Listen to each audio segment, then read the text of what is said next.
you should also know that when you see your seeing, the seeing is not that seeing. Since the former seeing is beyond the latter cannot reach it. Such being the case, how can you describe it as being due to causes and conditions or spontaneity, or that it has something to do with mixing and uniting? You narrow-minded hearers are so inferior and ignorant that you are unable to penetrate through to the purity of ultimate reality. Now I will continue to instruct you. Consider well what is said. Do not become weary or negligent on the wonderful road to Bodhi.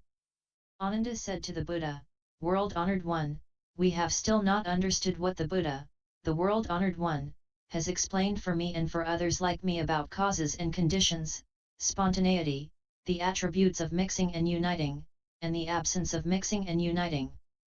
And now to hear further that the seeing that can be seen is not the seeing adds yet another layer of confusion. Humbly, I hope that with your vast compassion you will bestow upon us the great wisdom so as to show us the bright pure enlightened mind." After saying this he wept, made obeisance, and waited to receive the sacred instruction. Then the world-honored one, out of pity for Ananda and the great assembly, began to explain extensively the wonderful path of cultivation for all samadhis of the great Dharani. And said to Ananda, "Although you have a keen memory, it only benefits your extensive learning. But your mind has not yet understood the subtle secret contemplation and illumination of Shamatha. Listen attentively now as I explain it for you in detail. And cause all those of the future who have outflows to obtain the fruition of Bodhi. Ananda, all living beings turn in the cycle of rebirth in this world because of two upside-down discriminating false views. Wherever these views arise, they cause one to revolve through the cycle in accord with their corresponding karma. What are the two views? The first consists of the false view based on living beings' individual karma. The second consists of the false view based on living beings' collective karma. What is meant by false views based on individual karma?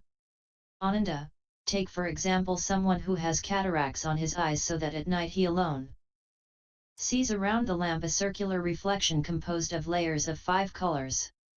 What do you think? Are the colors that compose the circle of light that appears around the lamp at night created by the lamp, or are they created by the seeing? Ananda, if the colors were created by the lamp, why is it that someone without the disease does not see the same thing, and only the one who is diseased sees the circular reflection? If the colors were created by the seeing, then the seeing would have already become colored. What, then, should the circular reflection that the diseased person sees to be called? Moreover, Ananda, if the circular reflection were a thing in itself, apart from the lamp, then it should be seen around the folding screen, the curtain, the table, and the mats. On the other hand, if it had nothing to do with the seeing, the eyes should not see it. So why does the man with cataracts see the circular reflections with his eyes? Therefore, you should know that in fact the colors originate from the lamp, and the disease of the seeing brings about the reflection. Both the circular reflection and the faulty seeing are the result of the cataract. But that which sees the diseased film is not sick. Thus you should not say that the cause is the lamp or the seeing, or neither the lamp nor the seeing. Consider the example of which is neither substantial nor a reflection. This is because the double image of the moon is merely a result of applying pressure on the eyeball. Hence, a wise person would not try to argue that the second moon either has or doesn't have a form, or that it is apart from the seeing or not apart from the seeing. The same is true in this case. The illusion is created by the diseased eyes.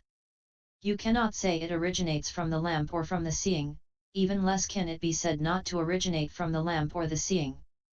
What is meant by the false view of the collective karma? Ananda, in Jambudvipa, besides the waters of the great seas, there is level land that forms some 3,000 continents. East and west, throughout the entire expanse of the great continent, there are 2,300 large countries.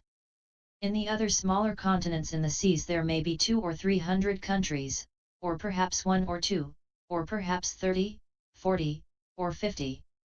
Ananda, suppose that among them there is one small continent where there are only 2 countries. The people of just one of the countries collectively experience evil conditions. On that small continent, all the people of that country see all kinds of inauspicious omens. Perhaps they see two suns, perhaps they see two moons, perhaps they see the moon with circles of, or a dark haze, or girdle ornaments around them, white vapor around it, or half around it, or comets with long rays, or comets with short rays, moving, or flying, stars, shooting stars, ears on the sun or moon, evil haze above the sun, or evil haze besides the sun, morning, rainbows, secondary, evening, rainbows, and various other evil signs. Only the people in that country see them. The beings in the other country never do see or hear anything unusual. Ananda, I will now summarize and compare these two cases for you, to make both of them clear. Ananda, let us examine the case of the being's false view involving individual karma. He saw the appearance of a circular reflection around the lamp. Although this appearance seemed to be real, in the end, what was seen came about because of the cataracts on his eyes. The cataracts are the result of the weariness of the seeing rather than the products of form.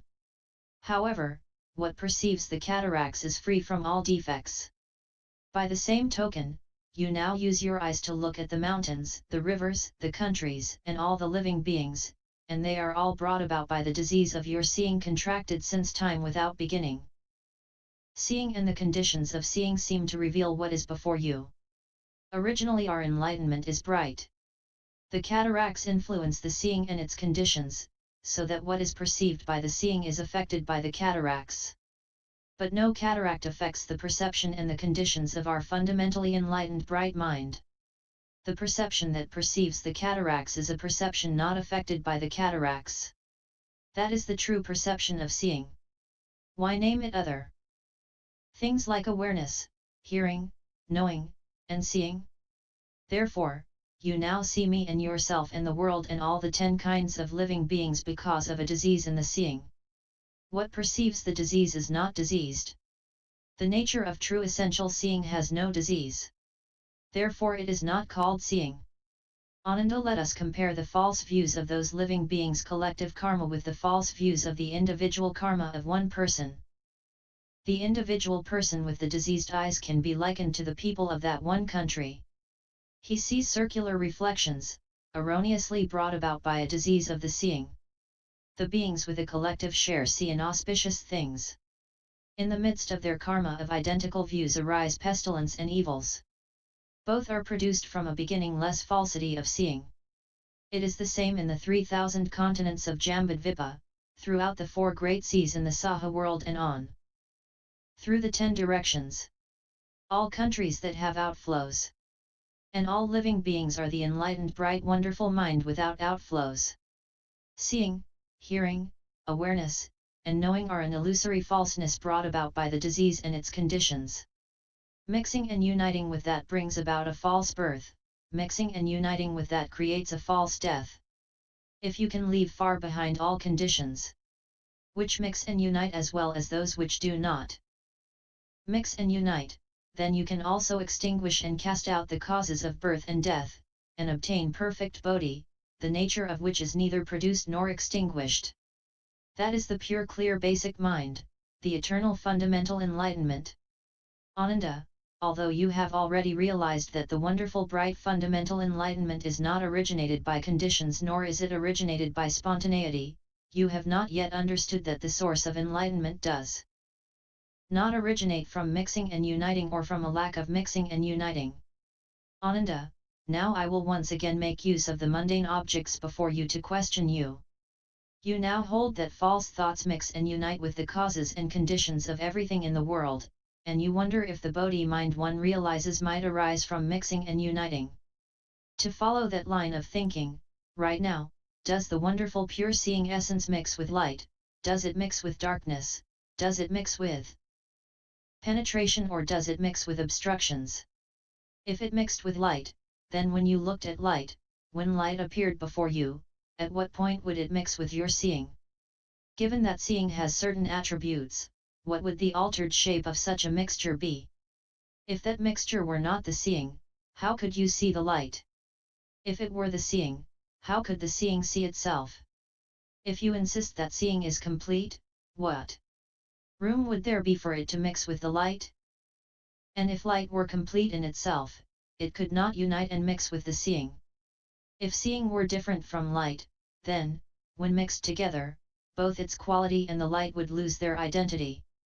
Since the mixture would result in the loss of the light and the quality of seeing, the proposal that the seeing essence mixes with light doesn't hold. The same principle applies to its mixing with darkness, with penetration, or with all kinds of solid objects. Moreover, Ananda, as you are right now, once again, does the wonderful pure seeing essence unite with light? Does it unite with darkness? Does it unite with penetration, or does it unite with solid objects? If it united with light, then when darkness came and the attributes of light ceased to be, how could you see darkness, since the seeing would not be united with darkness? If you could see darkness and yet at the same time there was no union with darkness, but rather a union with light, you should not be able to see light. Since you could not be seeing light, then why is it that when your seeing comes in contact with light, it recognizes light, not darkness? The same would be true of its union with darkness, with penetration, or with any kind of solid object. Ananda said to the Buddha, "World-honored one, as I consider it, the source of this wonderful enlightenment does not mix or unite with any conditioned mundane objects or with mental speculation. Is that the case?" The Buddha said, "Now you want to say that the enlightened nature neither mixes nor unites. So now I ask you further, as to this wonderful seeing essence neither mixing nor uniting, does it not mix with light? Does it not mix with darkness? Does it not mix with penetration? Does it not mix with solid objects? If it does not mix with light, then there should be a boundary between seeing and light. Examine it closely. At what point is there light? At what point is there seeing? Where are the boundaries of the seeing and the light?" Ananda, if there were no seeing within the boundaries of light, then there would be no contact between them, and clearly one would not know what the attributes of light were. Then how could its boundaries be defined? As to its not mixing with darkness, with penetration, or with any kind of solid object, the principle would be the same. Moreover, as to the wonderful seeing essence's neither mixing nor uniting, does it not unite with light? Does it not unite with darkness? Does it not unite with penetration? Does it not unite with solid objects? If it did not unite with light, then the seeing and the light would be at odds with each other by their nature, as are the ear and the light, which do not come in contact. Since the seeing would not know what the attributes of light were, how could it determine clearly whether there is union? As to its not uniting with darkness, with penetration, or with any kind of solid object, the principle would be the same. End SS00